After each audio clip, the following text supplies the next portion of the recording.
Good morning class 7। आज हम लोग डिस्कस करने जा रहे हैं next topic, that is properties of addition and subtraction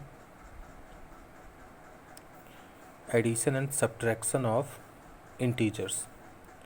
okay बेटा, तो पहली जो प्रॉपर्टी हम लोग डिस्कस करने जा रहे हैं इंटीजर्स के एडिशन और सब्ट्रैक्शन के लिए, उस प्रॉपर्टी का नाम है क्लोजर प्रॉपर्टी।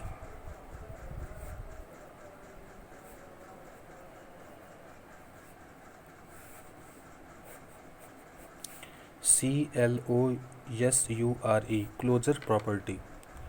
तो फर्स्ट ऑफ ऑल हम लोग चेक करते हैं एडिशन के केस में कि क्या एडिशन के केस में क्लोजर प्रॉपर्टी इंटीजर्स को फॉलो करती है कि नहीं करती है।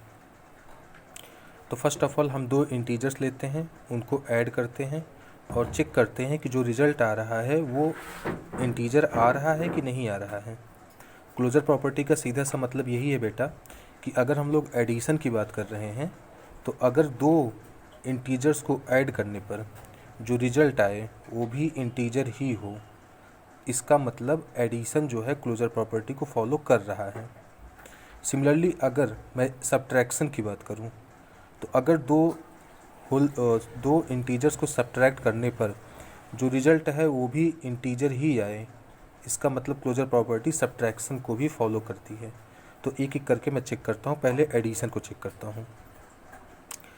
चलो मैं लेता हूँ कि मान लो मेरे पास एक इंटीजर है -7 और दूसरा इंटीजर है -5। ठीक है, दोनों के दोनों इंटीजर हैं। अब मुझे इन दोनों को ऐड करना है, तो मैं क्या लिखूँगा, -7 प्लस ब्रैकेट में -5। मैंने इन दोनों को ऐड किया। ऐड करना आप लोगों को मैंने बताया था इंटीजर्स को कैसे ऐड किया जाता है। तो मैं यहाँ पे लिखूँगा -7 प्लस और माइनस मल्टीप्लाई हो जाएगा, तो यहाँ पे माइनस हो जाएगा -5, तो ये हो जाएगा -12। अच्छा, ये जो आंसर आया बेटा ये क्या है, ये इंटीजर है। और जिनको हमने एज्यूम किया था स्टार्टिंग में वह दोनों क्या हैं, ये भी इंटीजर हैं और ये भी क्या है, इंटीजर है। तो बेटा जब हमने दो इंटीजर्स को ऐड किया तो रिजल्ट जो आया वो भी इंटीजर ही आया।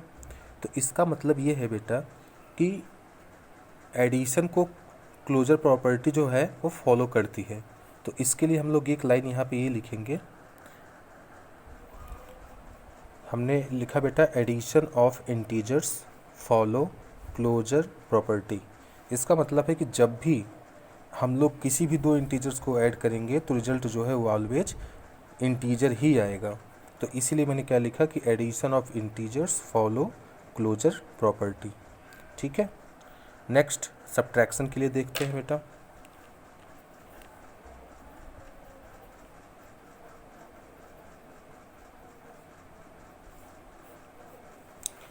मेरे पास दो इंटीजर्स हैं, मैं एक इंटीजर्स लेता हूँ 5 और दूसरा ले लेता हूँ 3। ठीक है, अब मैं इन दोनों को सब्ट्रैक्ट करता हूँ। मैंने क्या लिखा, 5 - 3। अब 5 - 3 का जो आंसर आया वो 2 आया, और 2 जो है वो भी क्या है, इंटीजर ही तो है। और स्टार्टिंग में जिसको मैंने लिया था बेटा वो दोनों क्या थे, वो भी इंटीजर ही थे। तो जब हम दो इंटीजर्स को सब्ट्रैक्ट करते हैं तो जो रिजल्ट आता है वो भी इंटीजर ही आता है। तो इसका मतलब क्या है बेटा, subtraction of integers follow closure property. तो हमारे लिए ये भी नया कंक्लूजन आ गया हमारे पास।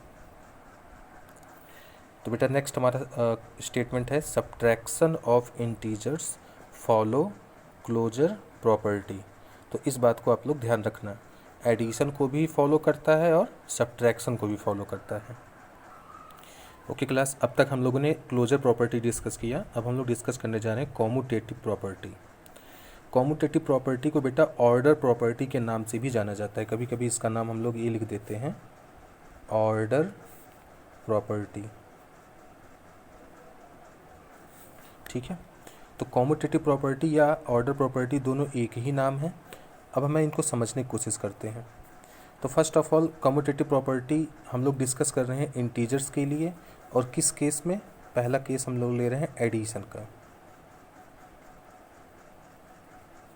कि क्या एडिशन में कॉम्यूटेटिव प्रॉपर्टी को फॉलो करता है कि नहीं करता है, ये चेक कर लेते हैं। तो बेटा जो जनरली कॉम्यूटेटिव प्रॉपर्टी या ऑर्डर प्रॉपर्टी का जो एक जनरल रूल बताया जाता है वो होता है a plus B is equals to B plus A. इसका क्या मतलब है ये समझ लेते हैं बेटा। अगर a और b दो इंटीजर्स हैं तो मैंने क्या किया बेटा, पहले a को b में ऐड किया, ठीक। तो मैंने दूसरी तरफ क्या किया, मैंने b को a में ऐड किया। कहने का मतलब ये है बेटा कि मैंने ऑर्डर चेंज कर दिया।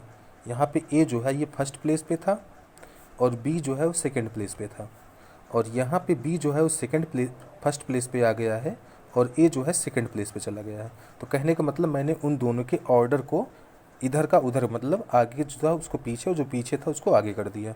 तो ऐसे करके चेक करना है कि क्या इस तरीके से दोनों का रिजल्ट सेम आ रहा है कि नहीं आ रहा है। तो एक एग्जाम्पल के थ्रू इसको समझते हैं बेटा। चलो a को मैं 2 मानता हूँ और b को 3 मानता हूँ। 2 क्या है, इंटीजर है, b क्या है, इंटीजर है, ठीक है। तो मैं चेक करता हूँ कि क्या मेरा ये स्टेटमेंट करेक्ट है कि नहीं है। a plus B is equals to B plus A. तो a मतलब क्या है 2 और b मतलब 3। तो मैं यहाँ पे लिखूँगा 2 प्लस 3 इज इक्वल्स टू, और b का क्या मतलब बेटा 3 प्लस 2, ठीक। तो जब मैंने 2 प्लस 3 लिखा तो आंसर क्या आया, 5 आया, और जब 3 प्लस 2 लिखा तो भी आंसर क्या आया, 5 आया। तो दोनों के दोनों आपस में क्या है बेटा, इक्वल हैं। तो इसलिए क्या हुआ कि ये जो प्रॉपर्टी है ये फॉलो हो रही है। इधर का 5 इधर के 5 के इक्वल आ रहा है, तो मतलब a प्लस बी और b प्लस ए आपस में इक्वल आ रहे हैं। तो हम लोग एक बात यहाँ पे ये लिख सकते हैं बेटा कि addition of integers follow commutative property. Okay, तो मैंने क्या लिखा बेटा, addition of integers follow commutative property. और कैसे फॉलो करता है मैंने दिखा भी दिया। अच्छा ये बात और बेटा, अगर आप a और b की कोई और वैल्यू ले लो, नेगेटिव वाली वैल्यू ले लो, तो भी हम लोग चेक कर सकते हैं। चलो हम लोग एक और एग्जांपल लेते हैं। a को मैं -2 ले लेता हूँ और b को मैं -7 ले लेता हूँ। तो अगेन मुझे वही देखना है बेटा कि a plus B and b plus A, क्या ये दोनों आपस में इक्वल हैं। देखते हैं बेटा। तो a की जगह मैं क्या लिखूँगा, -2 प्लस b की जगह क्या लिखूँगा, -7 इज इक्वल्स टू, b की जगह क्या लिखूँगा, -7 प्लस a की जगह -2, ठीक है। ये भी ब्रैकेट में चलो कर देता हूँ। अभी ब्रैकेट को कैसे सॉल्व करते हैं मैं इससे पहली वाली क्लास में बता चुका हूँ। तो इसको मैं लिखूँगा -2, ये प्लस ये माइनस के साथ मल्टीप्लाई होगा तो ये -7 हो जाएगा, और यहाँ लिखूँगा -7, ये प्लस इस माइनस के साथ मल्टीप्लाई होगा तो ये -2 हो जाएगा। -2 -7 आंसर आएगा -9, -7 -2 आंसर आएगा -9। तो बेटा ये दोनों के आंसर तो इक्वल आ रहे हैं ना। तो इसलिए बेटा जो एडिशन होता है, addition of integers follow commutative property, ठीक है। Addition of integers follow commutative property. अब आते हैं सब्ट्रैक्शन पे।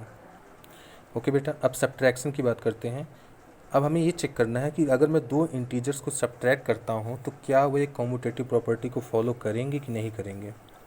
तो मुझे ये प्रूफ करना है कि a minus B and b minus A, क्या ये दोनों इक्वल हैं या नहीं है, ये मुझे चेक करना है, ठीक है। मुझे भी श्योर नहीं है कि ये इक्वल होगा कि नहीं होगा, ये मुझे एग्जाम्पल के थ्रू पता चलेगा। तो एग्जाम्पल ले लेता हूँ, पहले मैं पॉजिटिव नंबर्स लेता हूँ। चलो मैंने ले लिया a equals to 7 and b equals to 2, ठीक है। तो मैं यहाँ पे क्या लिखूँगा, a की जगह 7 माइनस 2 और यहाँ क्या लिखूँगा 2 माइनस 7, ठीक। तो 7 माइनस 2 क्या होगा बेटा, 5 होगा, और 2 माइनस 7 क्या होगा, -5 होगा।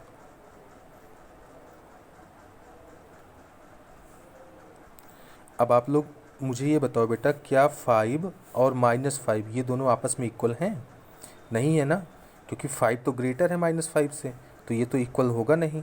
तो जब दो चीज़ें इक्वल नहीं होती हैं तो हम बीच में इसको कट कर देते हैं।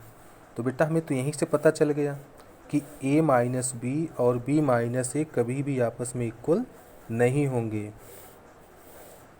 है कि नहीं?